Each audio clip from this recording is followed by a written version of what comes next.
kelompok kami, yang mana di sini ada 5 prakarsa perubahan, yaitu dari Ibu Mipta, prakarsa perubahan membuat sudut baca, kemudian dari saya sendiri, Asriani, yaitu pembelajaran yang kreatif dan menyenangkan. Yang ketiga adalah Ibu Irma, yaitu meningkatkan kreativitas untuk pemanfaatan teknologi. Dari Pak Irwan, peningkatan literasi melalui buku cerita. Dan Ibu Husniati, yaitu meningkatkan literasi peserta didik sesuai perkembangan zaman, yaitu melalui buku dan poster.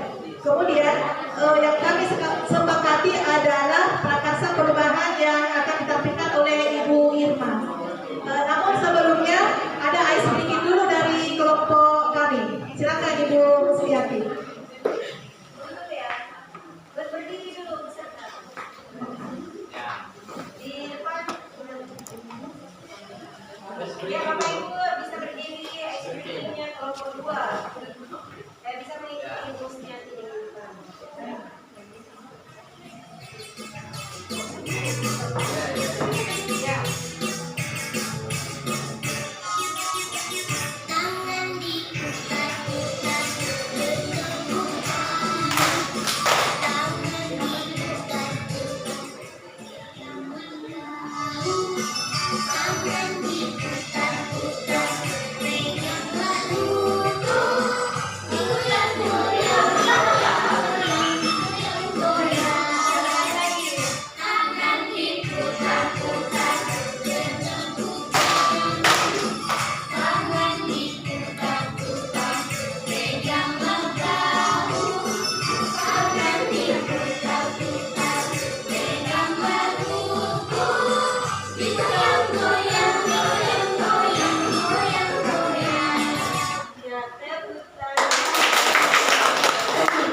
Mempraktekkan ice breaking. Selanjutnya kami persilakan kepada Ibu Irma untuk menyampaikan presentasinya. Silakan. Oke. Terima kasih atas kesempatan yang diberikan kepada kelompok kami, dan saya mewakili kelompok 2 untuk menyampaikan prakarsa perubahan. Nah, di sini prakarsa perubahannya yaitu meningkatkan kreativitas dan motivasi belajar murid melalui pemanfaatan teknologi. Jadi, kenapa saya mengambil prakarsa perubahan ini? Karena di sekolah saya di Kepulauan, saya mau membuat perubahan ini. Saya ingin memanfaatkan teknologi dalam pembelajaran saya. Jadi sepengetahuan saya, dari pengalaman saya, di pulau itu masih rendah pemanfaatan teknologi. Jadi dengan ini saya akan membuat perubahan. Jadi melalui teknologi saya akan meningkatkan kreativitas dan motivasi peserta didik yang ada di sana. Terus kanvas bagja yang saya buat, yang pertama buat pertanyaan. Di sini ada pertanyaannya, bagaimana cara meningkatkan kreativitas dan motivasi belajar peserta didik melalui pemanfaatan teknologi. Jadi di sini tindakan saya melakukan yang pertama-tama dulu, saya harus melakukan diskusi dengan kepala sekolah dan rekan sejawat. Terus mencari referensi dan praktik baik tentang cara meningkatkan kreativitas dan motivasi murid melalui pemanfaatan teknologi. Jadi untuk mencari referensinya ini, saya mencari di media sosial. Kenapa? Karena kalau guru penggerak di sekolah saya belum ada di Bapak Ibu. Jadi saya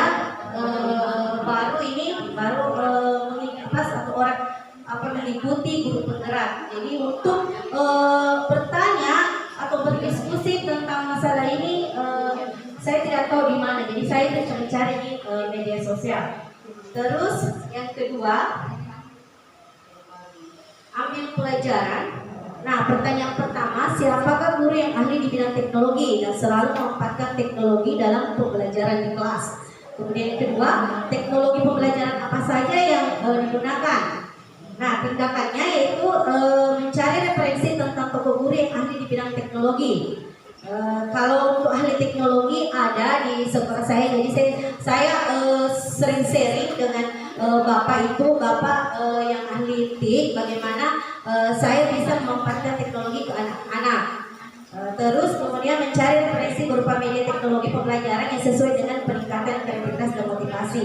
Jadi di sini tinggal saya itu pemanfaatan teknologinya itu karena kebetulan siswa di sana sudah semua menggunakan HP, jadi saya memanfaatkan HP yang mereka miliki untuk pembelajaran saya. Terus yang ketiga, gali mimpi. Pertanyaannya, apakah pemanfaatan teknologi dalam pembelajaran dapat meningkatkan kreativitas dan motivasi belajar murid? Kemudian kedua, bagaimana agar pembelajaran berbasis teknologi dapat diterapkan pada guru mata pelajaran lain?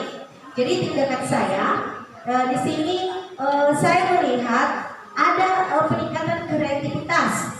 Ada peningkatan kreativitas dan motivasi belajar siswa yang awalnya saya cuma mengajar model ceramah. Jadi saya masuk ke kelas yang awalnya jadi saya masuk ke kelas menjelaskan, setelah itu kasih tugas siswa.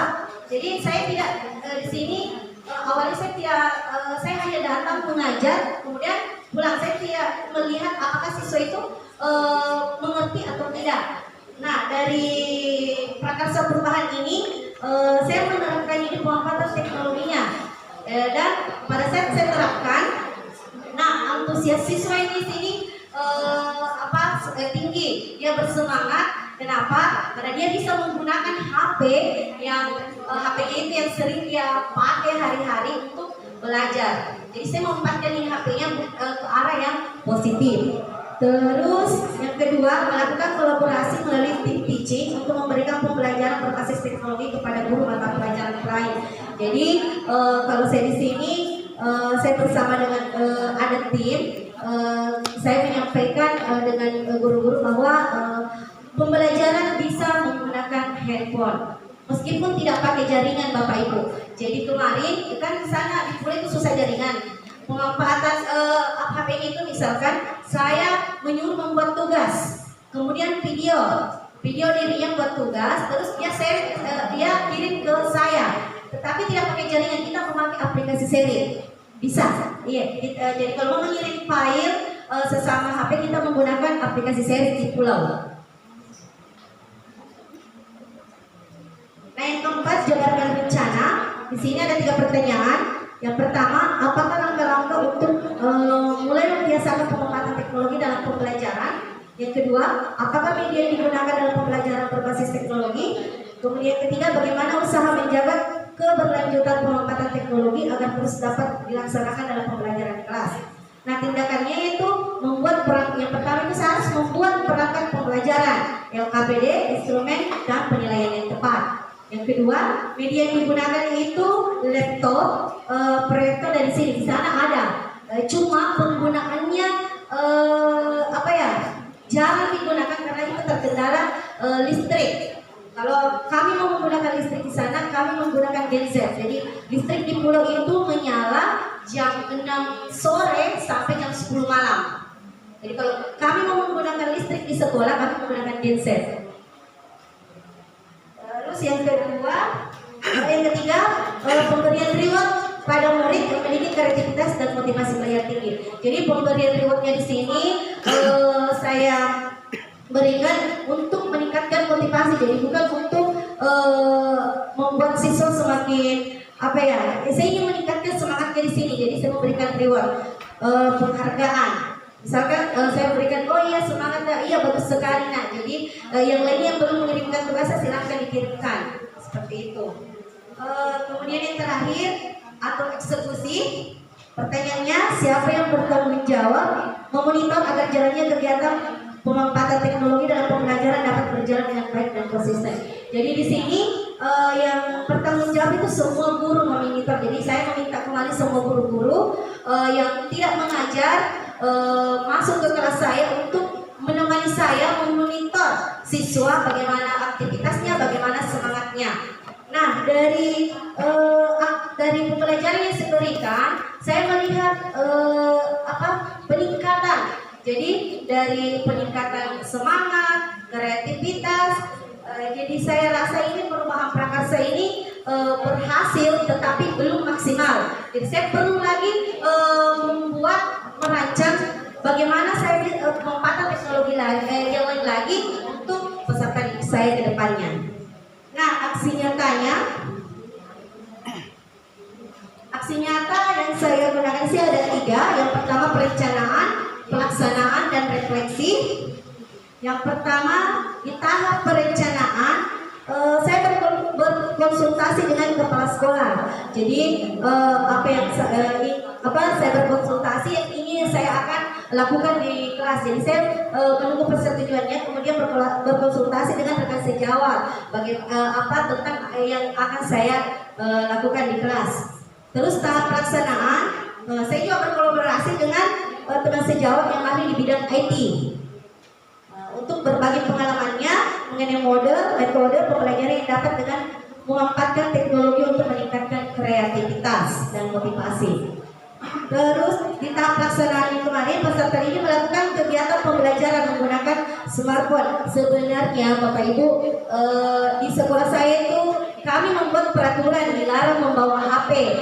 Tetapi saya meminta izin tadi berkonsultasi dengan kepala sekolah bahwa saya ingin mengizinkan siswa murid saya bawa HP untuk pembelajaran seperti ini. Jadi diizinkan, jadi siswa itu membawa HP ke sekolah. Terus, nah di sini tahap pelaksananya di akhir pembelajaran saya berikan penugasan. Sebenarnya ini video ya Bapak Ibu. Nih, jadi siswa itu mengirimkan video pembelajarannya ke saya menggunakan aplikasi seri. Jadi saya tampilkan di sini. Terus tahap refleksi. Nah, di tahap refleksi di sini saya mencari tahu apa kelebihan dan kekurangan metode pembelajaran yang saya lakukan agar dapat saya perbaiki di selanjutnya. Oke, seperti itu Bapak Ibu prakarsa perubahan yang telah saya lakukan. Saya kembalikan kepada moderator. Terima kasih Ibu Irma atas pemaparannya tentang prakarsa perubahan yang ada di sekolahnya. Selanjutnya kami persilakan kepada masing-masing kelompok untuk bertanya atau memberi masukan mungkin. Silakan Pak dari kelompok 1. Silakan. Terima kasih atas masukan berikan kepada saya. Jadi sebenarnya masalah di sekolah Ibu Irma ini hampir mirip dengan masalah di sekolah saya. Tentang apa? Kita sama-sama daerah terpencil di sana. Ini permasalahannya itu adalah mengenai penggunaan listrik dengan internet. Saya ini sangat terbatas sekali. Jadi apa yang kita lakukan mengenai pelaksanaan ini teknologi ini, kita lakukan tidak kontinu, tidak bisa kontinu. Karena apa permasalahannya itu tadi. Dan saya mau tanyakan di sini sama Ibu Irma, langkah-langkah apa yang Anda lakukan di sekolah supaya pelaksanaan ini teknologi ini bisa berjalan secara kontinu. Apakah tidak ada dari pihak desa atau dari pengusaha-pengusaha di sana yang bisa membantu sekolah? Karena kita tahu anggaran sekolah untuk semua ini sangat terbatas sekali. Dan misalnya kalau kita mau belikan itu setiap hari sholat, maka memang itu habis biaya dana bos. Tidak cukup itu. Jadi saya tanyakan di sini, apakah langkah-langkah Ibu ini tidak diajukan ke desa atau pihak-pihak pengusaha? Karena kita tahu di sana banyak pengusaha yang kaya raya. Dia bisa membantu dalam hal ini. Terima kasih. Saya langsung jawab.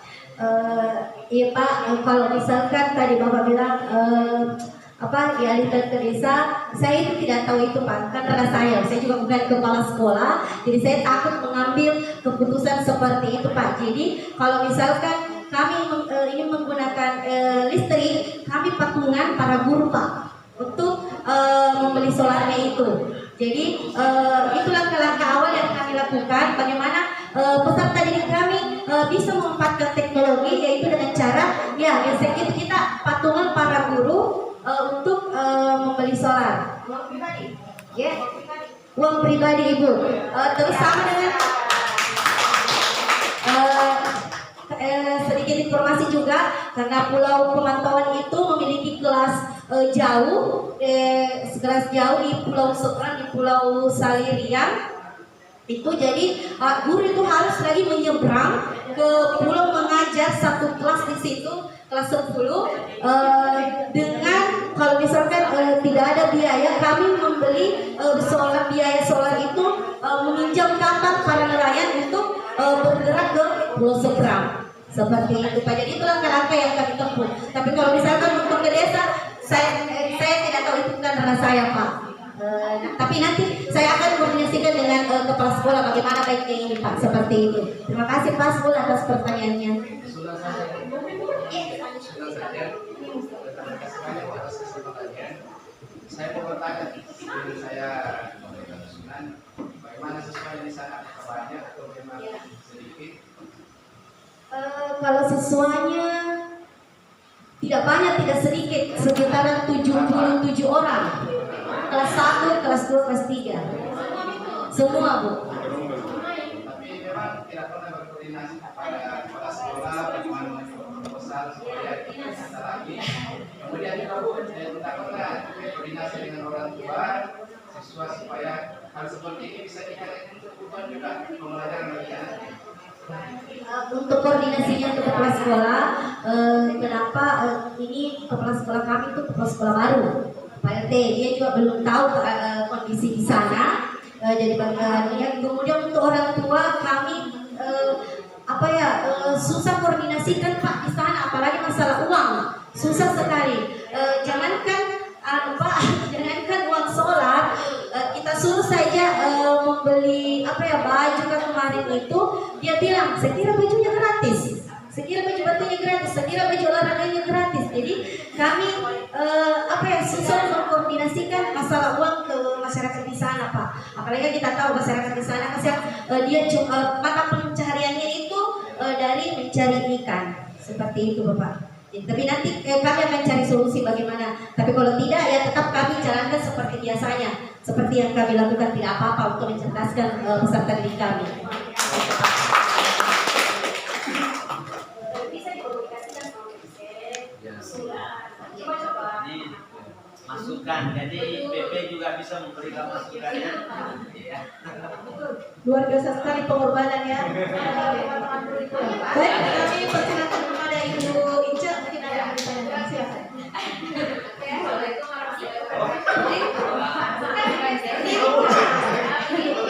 Saya bukan menanggapi, tapi mau memberikan saran. Sarannya kan kita sekarang kalau normal SMA ya Pak ya, normal SMA itu kan sekarang ada istilahnya Pak PJ Book itu S3, sedekah 1.000 sehari. Jadi kemungkinan kedepannya bisa S3 ini sedekah 1.000 sehari ini mungkin bisa itu yang diterapkan, disalurkan ke situ untuk meringankan meringankan juga beban guru. Dan ini ceritanya berkolaborasi bersama antara siswa, guru dan kepala sekolah, semua terlibat di dalam situ karena adanya S3 itu salah satu namanya yang usulannya dari Pak PJ Book yang bagus sekali.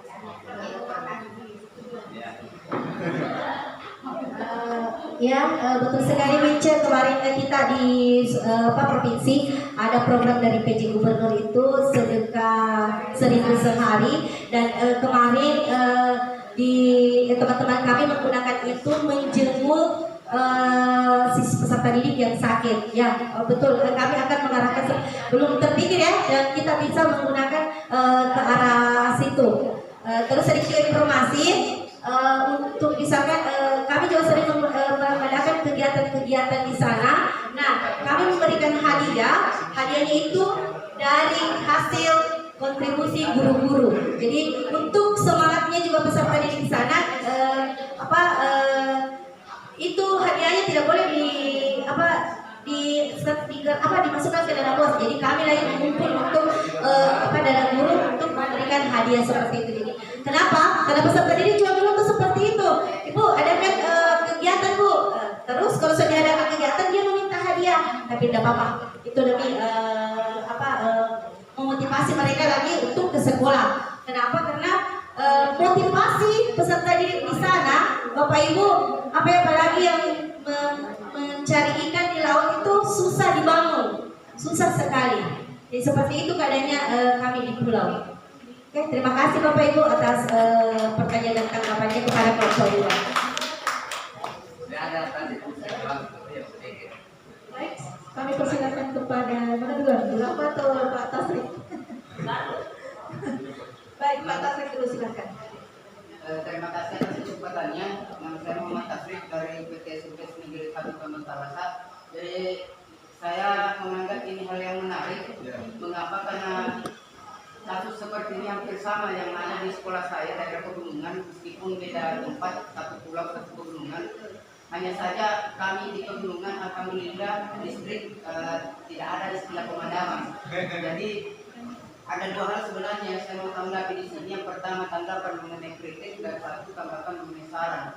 Cuman kritikannya tadi mungkin sudah terjawab, yaitu ini kan tentang pemanfaatan teknologi dalam pembelajaran. Yang mau saya tadi tanggapi itu mengenai kritik, yaitu bagaimana kita mau memanfaatkan teknologi di sekolah kita kalau listriknya saja dari jam 6 sore sampai jam 10 baru bisa ada aliran listrik. Tapi sudah terjawab tadi, ada satu usaha yaitu patungan dari guru-guru. Meskipun itu memang mau pribadi, saya pribadi ajukan jempol karena tidak semua guru akan bisa seperti itu, tidak semuanya.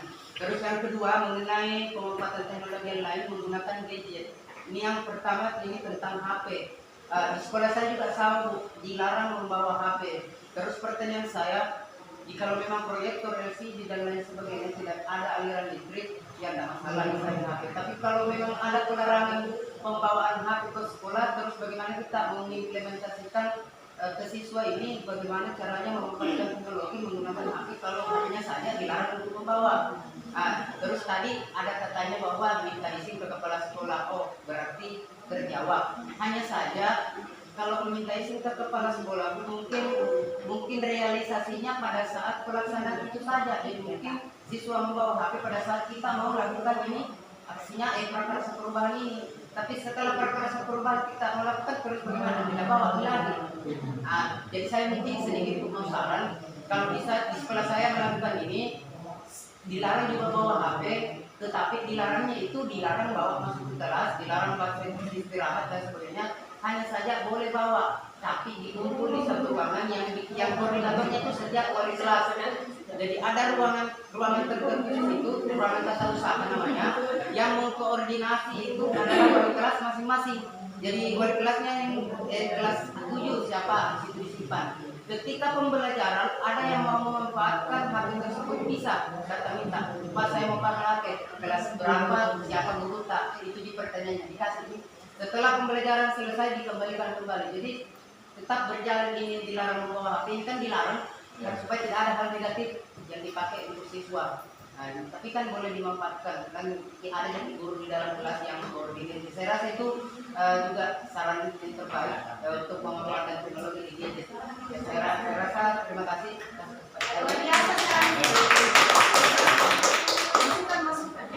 Terima kasih atas saran dari Pak Tasrik. Masih ada waktu Pak? Satu lagi kita kasih. Baik, mungkin masih ada dari teman-teman kelompok lain. Ini tadi Sudah terjawab kita. Oke baik, terima kasih teman-teman. Banyak sekali saran yang ternyata di kelompok 2 ini. Yang pertama yaitu bagaimana sehingga pelaksanaan bisa terkontinu, mungkin bisa dikoordinasikan dengan pemangku kebijakan setempat, misalnya di kepala desa atau apa. Kemudian ada juga saran tentang pemanfaatan S3 yang baru-baru disampaikan oleh Pak Gubernur, yaitu sedekah 1000 sehari.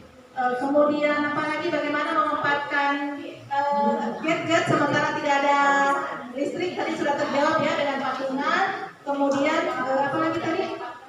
Itu ya, kalau bukan cuma pada aksi nyata membawa HP, tapi bisa juga pada saat pembelajaran. Di sekolah saya juga seperti itu. Tapi kendalanya ada satu kendala. Kadang-kadang pernah sudah kejadian karena siswa menitip HP-nya di BK, kemudian tanpa sepengetahuan BK, ini siswa mau pulang dicari HP-nya, kemudian tidak dilihat, HP-nya diambil. Nah pusing ini guru BK karena HP-nya di anak tidak ada.